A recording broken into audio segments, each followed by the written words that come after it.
What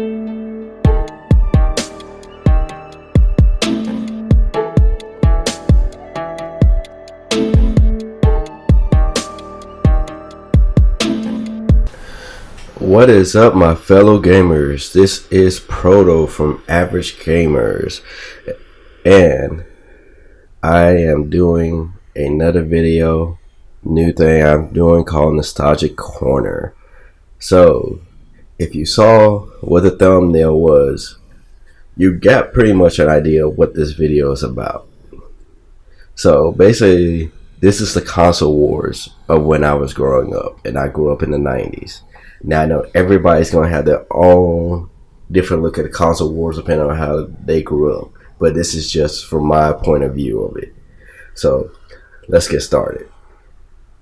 The console wars for me was interesting because I was part of that generation and really got to see a change in the systems and how everything changed in the gaming world. And you know, the first systems I remember playing, honestly, I remember playing the Atari for a little bit, but the Nintendo home console system was the very first system that I had and I played. And I remember so many nights playing that game, blowing cartridges back and forth, trying to get the game to work, praying to God that the game would work, hoping the game wouldn't reset or just go crazy. Probably many nights I felt like I was going to pass out from just blowing back and forth trying to get dust out, thinking that would work. And sometimes it did. It was interesting having a Nintendo. Me and my friends would play, because I had Nintendo. We all come over to my place and play for a little bit. They would go outside, then come back in and play. And then the next console we got was the Super Nintendo. And it was just like, in our opinion, so much better than the Nintendo, even though we still played the Nintendo every now and then. And we had so much fun playing on the Super Nintendo. Remember playing Super Mario World. I mean, a lot of games. I don't want to try to list them all, but it was just so much fun growing up playing that. And then for us, that's when Sega came into the mix. And a lot of my friends either had Super Nintendo like me or they had Sega. So a lot of us couldn't play Sega games because we didn't have Sega. A lot of us couldn't play Super Nintendo games because we didn't have Super Nintendos. So what we used to do was, like, if I had my Super Nintendo, I would take it over to my friend's house that had a Sega and vice versa.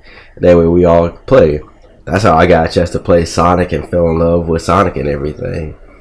Never got a chance to get a Sega, but I got plenty of opportunities to play many games on it and having so much fun growing up. And then for us, it really changed when the PlayStation came into the mix. The first time we seen games on discs, first time we seen graphics changing, controllers changing. Really the first time we seen memory cards. Like, what are memory cards? What they use for?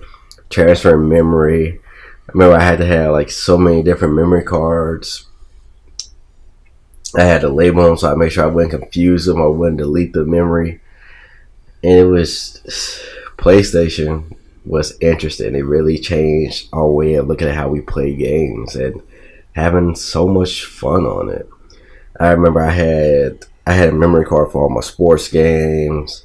I had a memory card for Metal Gear Solid specifically, so nothing would be changed on that because I wanted to see how many different ways the game will play. I had memory cards for just all types of games playing on them. And I swear sometimes that would be the hardest decision, is like whether to get rid of this memory or keep it, because like I might not play this game never again, or I might play it next month, but I do need the memory space to play this new game. And it was just interesting. I mean, those in a gist was the beginning of our console wars. everybody started to pick who's their favorite. PlayStation's better. No, Sega is better. No, Super Nintendo is better. No, Nintendo is better. And it was just interesting. Like, I really started to see, like, what they call the fanboys of consoles starting to develop and show. I had some people that wouldn't, like, when we had Super Nintendo and Sega, I had some friends that wouldn't play Super Nintendo. They were die-hard Sega fans. And I had some friends that were die-hard Super Nintendo fans. So it was crazy to me, because I'm like, I'd rather play on every console if I can. Why just play one console? And so it turned out to be, like I said, it turned out to be fun. The console wars was competitive. Like, regardless what console it was, you had games coming out for it, games to compete. Oh, well, you guys got this game, well, we got this game. Oh, y'all got this fighting game, we got a fighting game like this. And it got interesting. So, and that's just the beginning of my console wars. I'm going to probably stop the video here because I didn't want to stretch it out far. Because when PlayStation came into the mix, that's when console wars really changed. And we saw a lot of major changes in the gaming world. Like, changes that this generation now wouldn't see. But we saw, just literally blew our mind. So I'm going to end the video here. And this is going to be part 1 of the console wars. And part 2 is going to pick up right after the PlayStation being released. Because if you remember your consoles, you know what next systems came out. And the fanboys and the games and the level of games change. So let me hear what you guys think in the comments. Let me know what systems did you guys grow up playing with? Which was your favorite systems? Were you a fanboy of a certain system, or were you like me and just like to play every system overall? Let me hear what you guys got to say in the comments. Make sure you like, share, and subscribe. I am Proto, and this has been another episode of Nostalgic Corner, and I will catch you guys later.